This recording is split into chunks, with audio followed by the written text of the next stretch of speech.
going to talk a little bit about carbs. I'm going to talk a little bit about sugar. I'm going to talk about what happens when we consume carbohydrates and sugar. So I want to dive deep into a little bit of the science of carbohydrates, because I think a lot of people struggle when it comes to carbs. Does anyone feel like they struggle when it comes to carbs?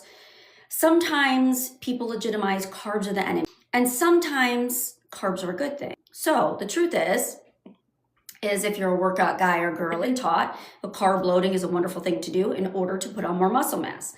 If you are a diabetic, your diabetic educator might have told you to split up your carbs into small meals and eat small meals throughout the day to keep your carbs a little bit lower instead of bigger meals, smaller meals, and eat them constantly, consistently. These are all little things that were taught over the years on how to deal with carbohydrates. Now, whether you think carbs are the enemy or carbs are the answer, the truth is it's somewhere in between. There's good carbs, there's bad carbs, there's good ways to consume your carbohydrates, and there's terrible ways to consume your carbs. We overeat, we eat meals that are too large, and we eat meals too often. We overindulge in the carbohydrates, and what I need you to understand is that carbs equal sugar. Point blank. Now, are there carbs that are better for you and have less sugar impact? Yes.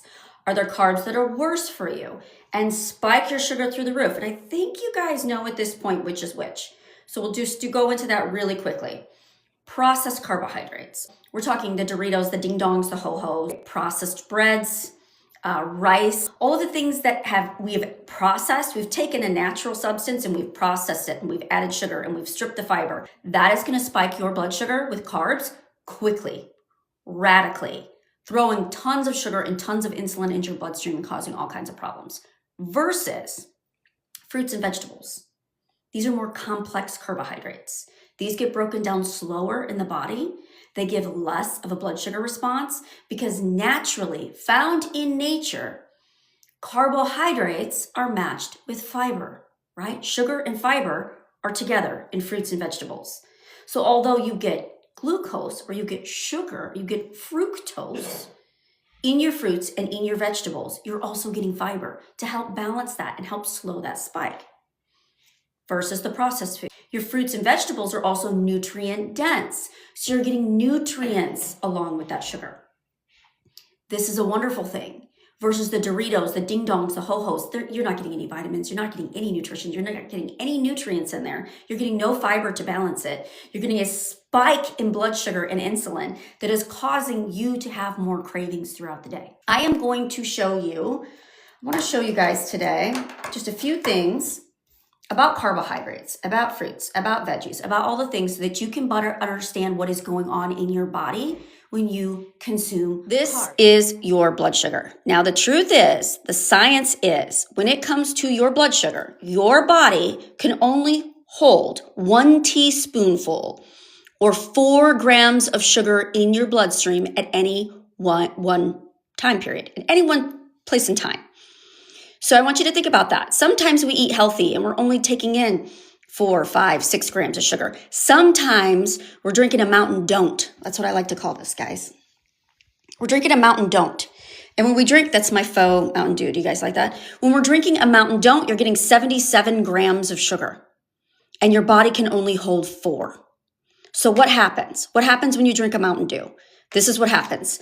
All right, your body can only hold 4 grams of sugar in the bloodstream. Where does the extra sugar go? Well, there's 2 places that your body stores sugar. It stores it in the muscle, all right, and it stores it in the liver. Now, when we're talking about the muscle, 80% of the sugar that you take in goes straight into the muscle if muscle is there. So this is important, guys. If muscle is there. If you look like this and you're beefy, you're going to burn off 80% of the sugar that you take in right away. Because your body is highly muscular dense and muscle takes up a lot of energy. It burns sugar. It burns sugar. Now that extra 20% is going to go to your liver. All right, so it's a simple science, right? 80% is going to the muscle, 20% is going to the liver. Unless you don't have muscle mass. And as we age, we all know that sarcopenia exists and we hold on to less and less muscle. So this dynamic starts to shift. Less muscle mass means less of the sugar is going to go to the muscle and more is going to go to the liver. Now, when it comes to sugar and it comes to carbs and it comes to food, your muscle and your liver has short-term sugar storage. This is also known as glycogen. So sugar is stored in your muscle and in your liver as glycogen. This is like when you bring food home from the grocery store, you put it in the refrigerator so that you can use it later. This is our refrigeration unit. So let's say we drank our Mountain Don't and we got 77 grams of sugar. 4 grams is going to stay in the bloodstream because our body is going to easily just use that to create energy for all the cells. The excess is going to go into the muscle. What muscle is not there, right? That excess is going to go into the liver. So this is a lot of grams of sugar that we're putting in storage. Is that necessarily a bad thing? No, it's not if you're exercising. It's not if you're active. It's not if you're on the go, because guess what? 2 to 3 hours after you eat, and let me show you here. All right, so once you consume that sugar, you're going to get a blood sugar spike, right? This is what your max. This is your 4 grams is here, the rest is here, the rest is here. Now, within 2 to 3 hours, your blood sugar goes down. Now, when your blood sugar goes down, you are able to tap into storage. You are able to take the sugar out of the muscle and take the sugar out of the liver that's been stored short-term as glycogen and use it for energy. This happens about 2 to 3 hours after your meal. 2 caveats to this. If you consume a lot of sugar, 77 grams or so, this is the problem. The blood sugar spikes so high that when it crashes hard. It actually stimulates the glucagon-like peptide hormone to go down in the gut. Less GLP getting to the brain, meaning you're hungrier faster. Secondary response is your insulin goes up. Insulin is the beautiful hormone that's released to get the sugar out of your blood, push it into the muscles, and push it into the liver for storage. So if you consume a Mountain Don't, let's say first thing in the morning, blood sugar goes up, blood sugar comes down. Insulin stays high for 4 to 6 hours, maybe even longer if you consumed also the bagel with this and, maybe some other breakfast items. It all depends on what you're taking in. If you're taking in carbs along with that Mountain Don't, you're going to get a lot of sugar in your bloodstream, a lot of sugar. This insulin stays high. When insulin is high, your body cannot tap into the stored sugar. Going back to here, when you consume a lot of sugar, it gets stored short-term in the muscle, short-term in the liver as glycogen. What happens to the excess after that, right? Because your body can only hold about 500 grams of carbohydrates in the muscle and 100 grams of carbohydrates in the liver, short-term as glycogen. That's the max. That is the max. Now, the average American's taking in 250 grams of carbs a day. So 2 days in, you've already maxed out your storage if you're not working out and if you have a sedentary lifestyle. This is what I want you to understand. 2 days in, you've already maxed out your storage. So what happens when the glycogen storage is full? What happens when the fridge is full? You start putting stuff in the freezer. So your liver has a secondary way that it can store sugar. Because you're still consuming sugar. Sugar's coming in. You're drinking these Mountain Don'ts 2-3 times a day. Typical American. Your muscle's now full of glycogen storage. Your liver's now full of glycogen storage. Now your liver becomes your deep freezer. Now your liver opens up its deep storage as triglycerides, and it's storing the extra sugar as triglycerides in your liver. If you have high triglycerides, this is the science behind what has been going on in your body. You've maxed out your muscle storage of glycogen. You've maxed out your liver storage of glycogen. And now you had to open up the deep freezer, the deep recesses of your liver to store sugar.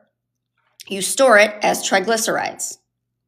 This triglyceride number goes up, goes up, goes up. It causes fatty streaks in the liver, which is known as non-alcoholic fatty liver disease over time. And the extra sugar is also stored around the abdomen. It's stored as subcutaneous and visceral FAT around the body.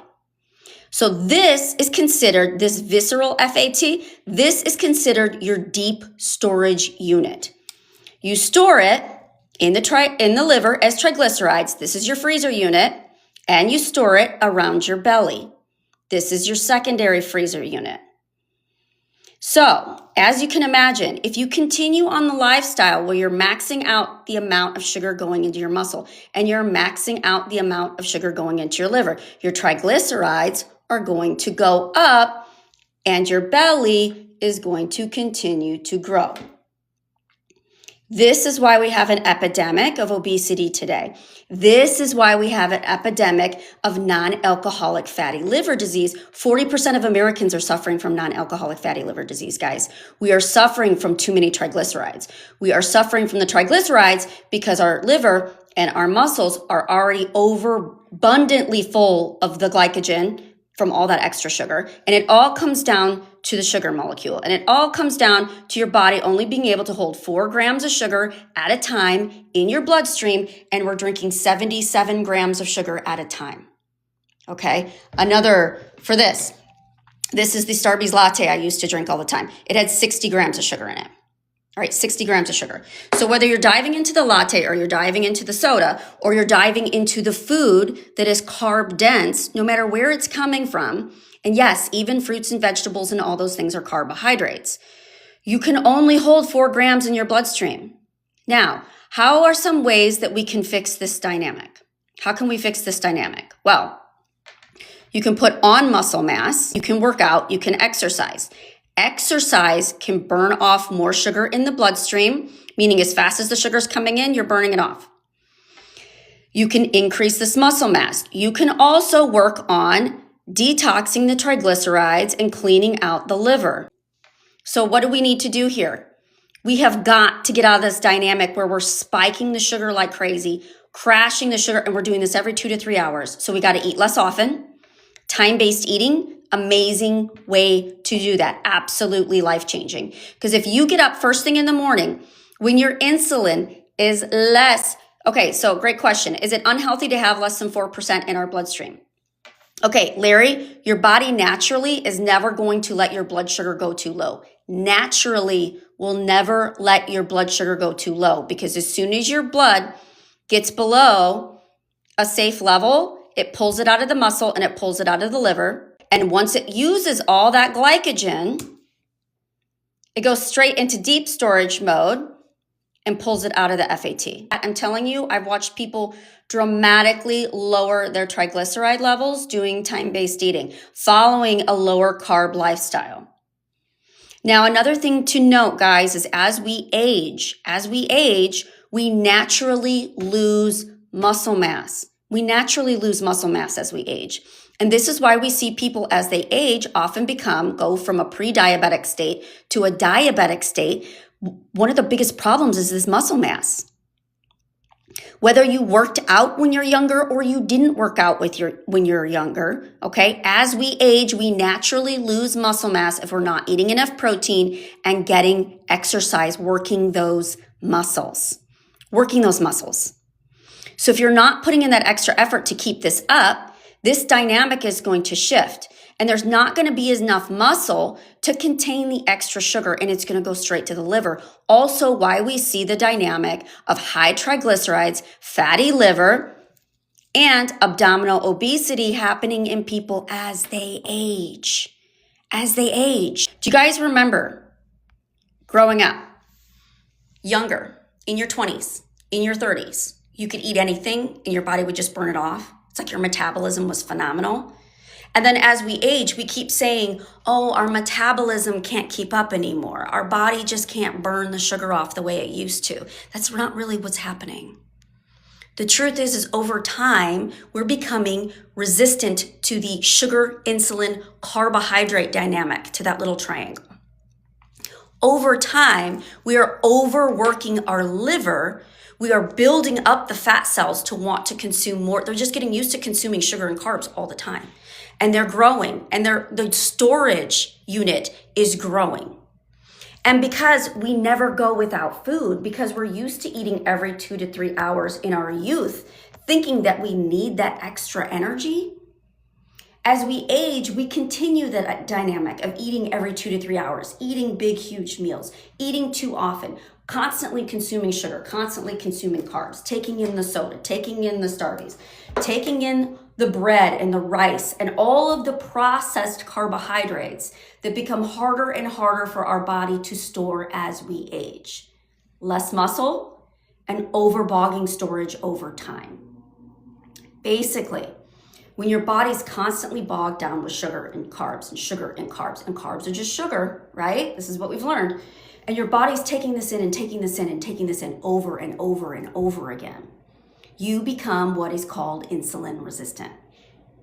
The truth is, when your body is taking in sugar every 2 to 3 hours for years on end, the insulin levels just keep going up, keep going up. Your body shoots out more insulin and more insulin to try to get the blood sugar down. That's what insulin's for. It's a hormone that comes out of your pancreas to reduce blood sugar so that you don't become diabetic. Reduce blood sugar because high blood sugar does damage to your insides. The damage to your insides show up as blindness, dementia, Alzheimer's, amputation, numbness in the fingers and feet, heart attacks, strokes. These all happen if your blood sugar is too high for too often, also known as type 2 diabetes.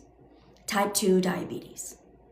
Now, I firmly believe, as a diabetic educator, that every single person in America, if they eat carbohydrates every 2 to 3 hours, will become diabetic at some point in their lives, period, point blank. And once you're there and you've broken into this cycle and destroyed your insulin sensitivity, you're going to have to do some work to reverse it. You're going to have to do some work to put it in remission. You can get your labs drawn and see where your triglycerides are going. You can actually have the ultrasound done to see if your non-alcoholic fatty liver, the fatty streaks in your liver, are disappearing. I've seen people do that and they've had amazing results. And to fix this problem of the insulin sensitivity, of the insulin resistance, and do you guys all understand what the insulin resistance is? Insulin resistance, the symptoms of insulin resistance show up as like the skin tags and the darkened skin, thickened skin around the neck and around the arms. It shows up as cravings for sugar every 2 to 3 hours. It shows up as no energy, like you eat a meal and 2 hours later you're like this. There's insulin resistance. It shows up as PCOS, erectile dysfunction, shows up as early menopause, those hormone issues. It shows up as so many problems in our lifestyle. The truth is we've known for over 20 years that insulin resistance is the leading cause of, or leading contributing factor to every chronic disease state. This flares up autoimmune disease, this flares up pain issues, this flares up arthritis, this flares up gout. All of this comes from carbs. All of this comes from food.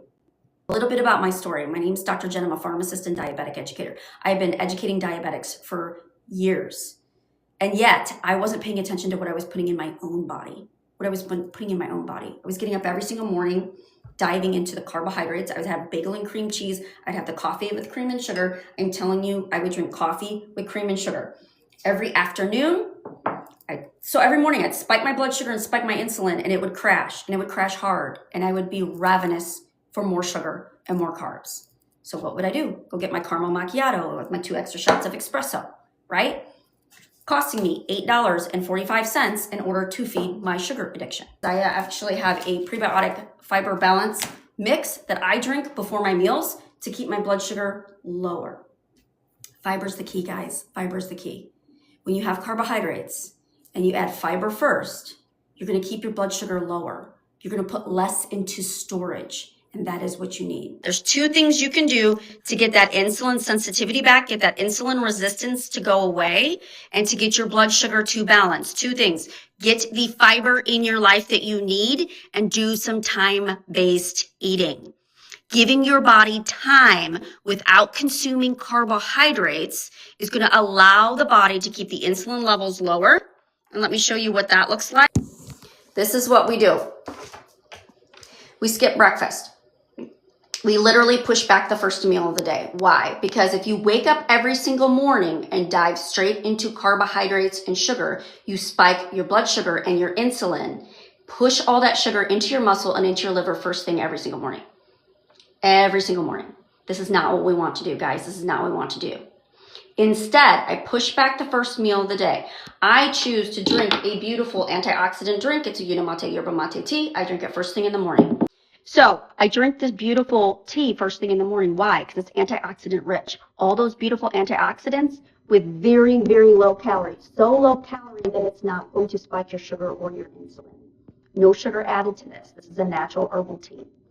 I drink it first thing in the morning. It actually increases my glucagon-like peptide hormone. All those beautiful antioxidants and minerals, once they hit the gut, raise the GLP hormone to go to my brain to say, I'm not hungry. I don't need to store sugar. No sugar is coming in, but I'm being fed vitamins, nutrients. I'm healthy. I'm happy. And guess what? I need a little bit of sugar in my bloodstream. What should I do? Let me pull that glycogen out of the muscle and out of the liver. And once I burn that up, I'm going to take it out of the FAT and from the triglycerides from the liver. I'm literally going to eat my love handles for breakfast. So that's what I try to do each and every morning. Drink the tea first thing in the morning. We push back the first meal of the day. Our body makes ketones. What are ketones? Well, that's FAT breakdown. That's literally you breaking down fat for fuel. It is part of the byproducts of fat breakdown. So tea for breakfast, for lunch, protein and healthy fats. Fiber. I drink my beautiful fiber. So I have this beautiful fiber complex. I mix it and drink it before my meals. What does it do? It coats the gut. It protects the gut. It's helped me heal leaky gut. I was on omeprazole for over 20 years. I eat 2 meals a day. I will occasionally flex into OMAD and just do 1 meal a day.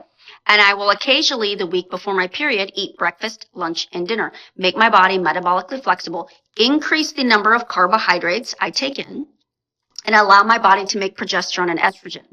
Now, if you're a male, you don't need to do that so much.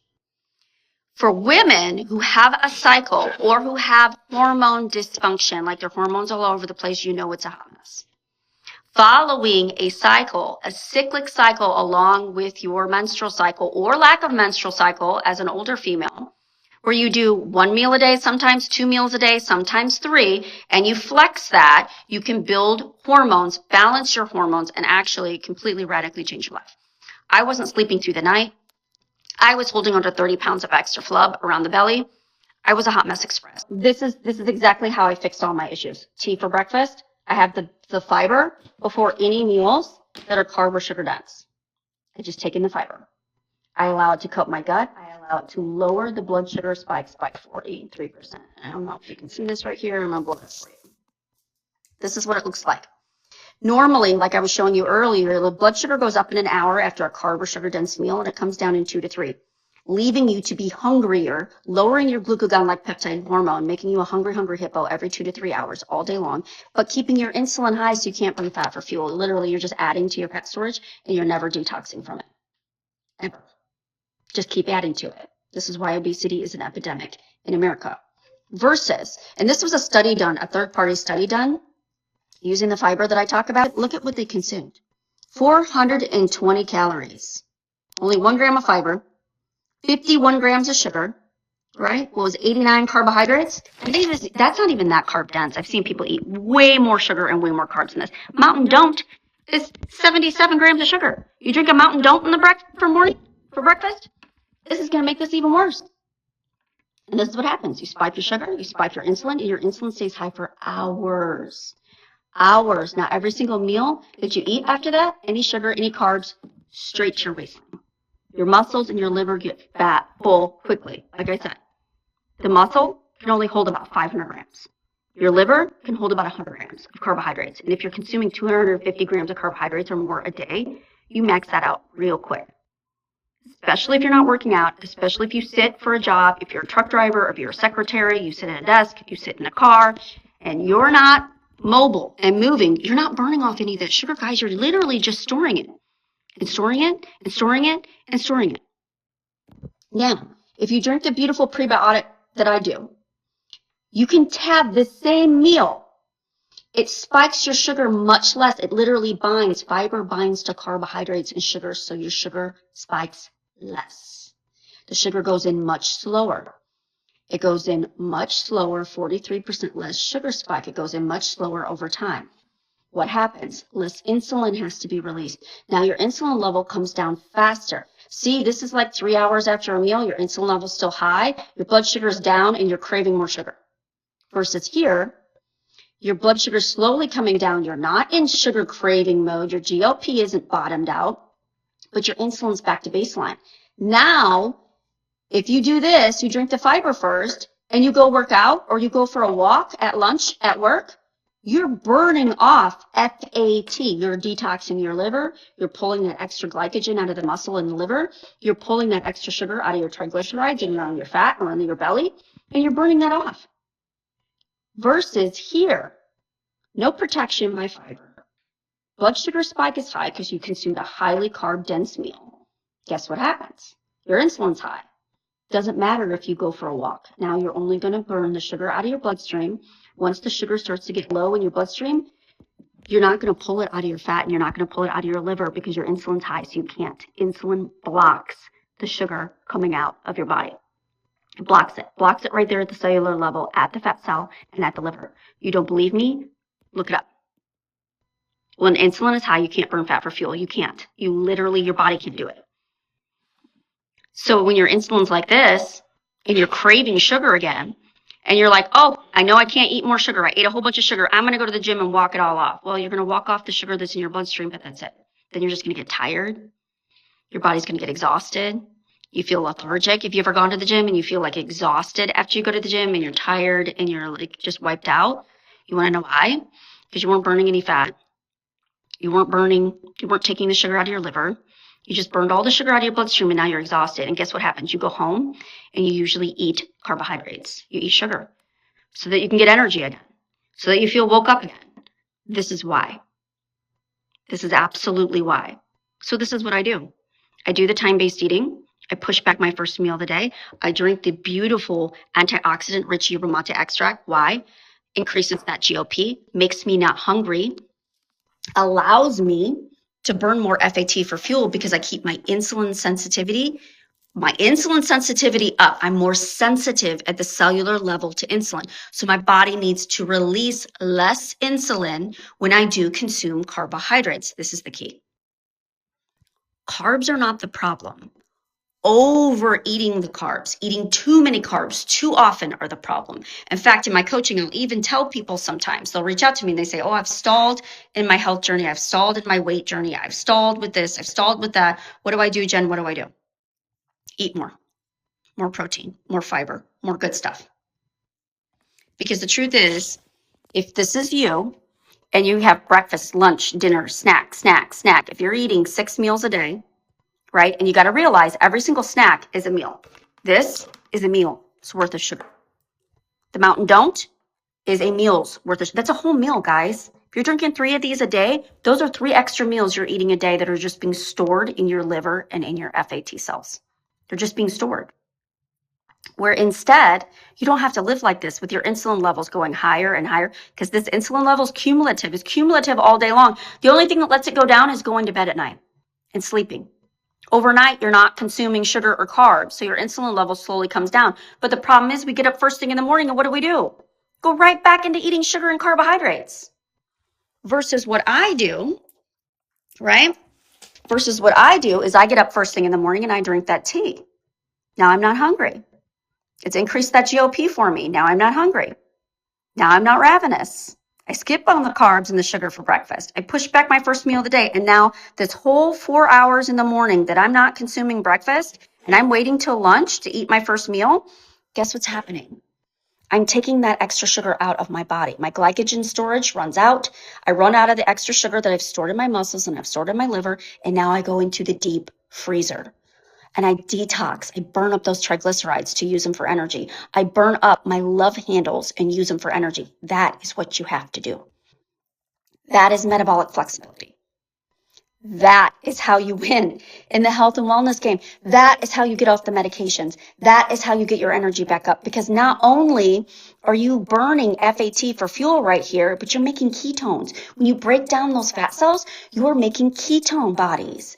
Those ketones are a precious energy source to your brain. In fact, there are some amazing studies that as we age, our brain is less efficient as using sugar for fuel and more efficient on using ketones for fuel, which is why they're doing incredible studies now talking about Parkinson's and Alzheimer's and how using ketosis or doing a lifestyle with this with some simple supplementation can actually preserve and improve brain health.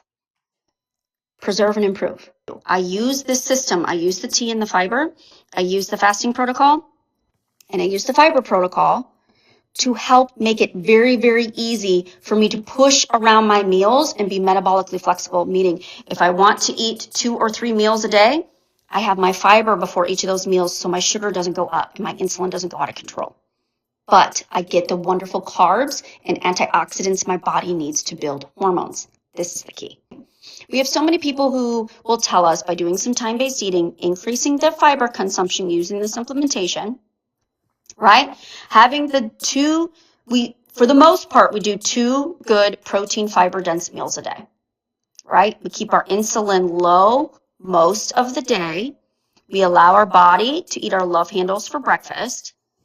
And it's a phenomenal protocol and system. It's something I've been coaching with for a long time now, guys, and I've had nothing but success. Just so I can show you a little bit of what I've been doing. So this is a friend of mine. His name was Steven, full-blown type 2 diabetic. His blood sugar in February was in the 300s and 200s 24/7. His doctor wanted him on a lot of medication.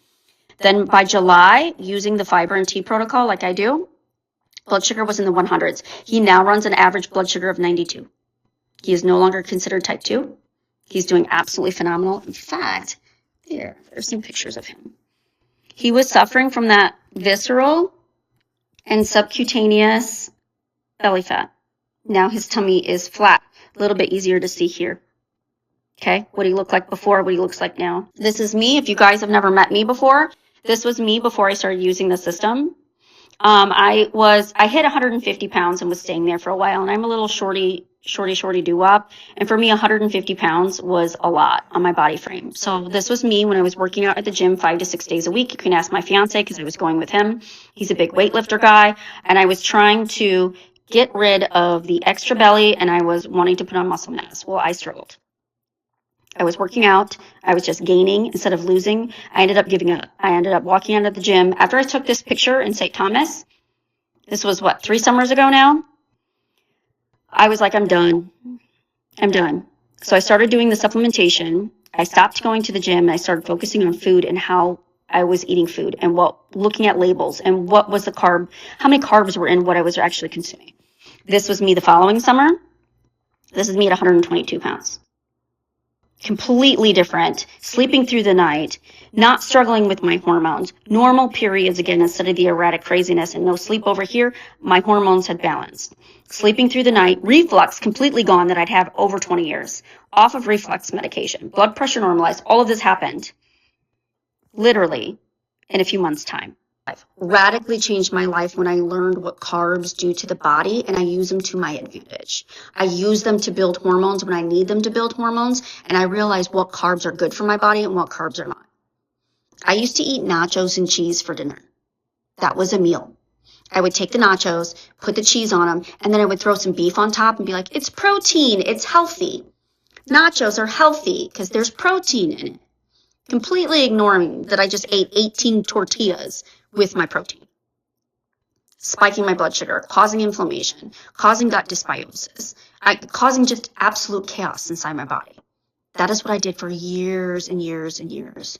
And my waistline kept growing, and the number of prescriptions I was on kept going up, and I just ignored everything until my blood pressure was completely out of control. My gut was an absolute disaster. Everything was causing me reflux. Everything was making me tired. Everything was making me feel like crap.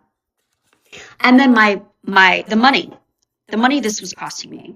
And I'm not talking about gym membership stuff. I'm not talking about any of that. I'm talking about, there were days I would drink 3 of these lattes a day to stay awake because I'm a pharmacist. And working in a pharmacy, I need to be alert. I need to be on my game. I need to be going. I need to be hitting it. Right? I can't just be half asleep and tired and exhausted and lethargic because of all the carbs I'm eating all day long. I have to pay attention so I don't make mistakes, so nobody gets the wrong medication, right? This is literally essential. My job all day is to fix doctors' mistakes because they send over a lot of prescriptions with a lot of errors. I don't even want to go there. Don't even want to go there. I was drinking 3 of these a day. $8.45 times 3. There were days I did that, 3 a day. That's insanity. Insanity. Now I'm drinking a tea that cost me $1.88 for a glass. Like, Game changer, game changer. Carbs are just sugar, and bread is just sugar, and pasta is just sugar. Guys, we're over consuming sugar. Sugar is the problem. Sugar is causing the blood pressure, blood sugar, and cholesterol issues. Sugar is causing the diabetes. Sugar is causing the obesity. Sugar is causing you to be tired. Sugar is causing the hormone dysfunction. It's the sugar, guys. It's highly addictive. It's hard to cut those cravings, but there are tools that can help you do that. Yes, it may not seem like it. This may seem like a hard thing to fight the carb and sugar roller coaster, but you can absolutely do it. I used to snack 24/7. I used to eat multiple meals a day between the candy and the lattes and the coffee and the energy drinks and the Celsius. I had the heart palpitations. I was going to the doctor. They had me on heart leads. I still have scars on my chest from the heart leads in my 30s. Guys, you do not have to go down the road that I've gone down. And if you've already been down that road like I have, you can still put these issues in remission. Like you absolutely can. But the truth is you have to be the CEO of your health. You have to make these choices for you. You have to be the person to create change. You have to be powerfully present in your health and wellness, because your doctor's not going to do it. Your pharmacist's not going to do it. Your kids aren't going to do it. Nobody's going to slap the donut out of your hand, and nobody's going to take the Doritos out of your grocery cart. Nobody's going to do it but you. You have to do it for you. You have to do it for you. All right, love y'all. Have an absolutely wonderful day. Reach out for questions. Check out my profile today. It is worth the time. Thank you so much for joining me. Love y'all. Have a good day.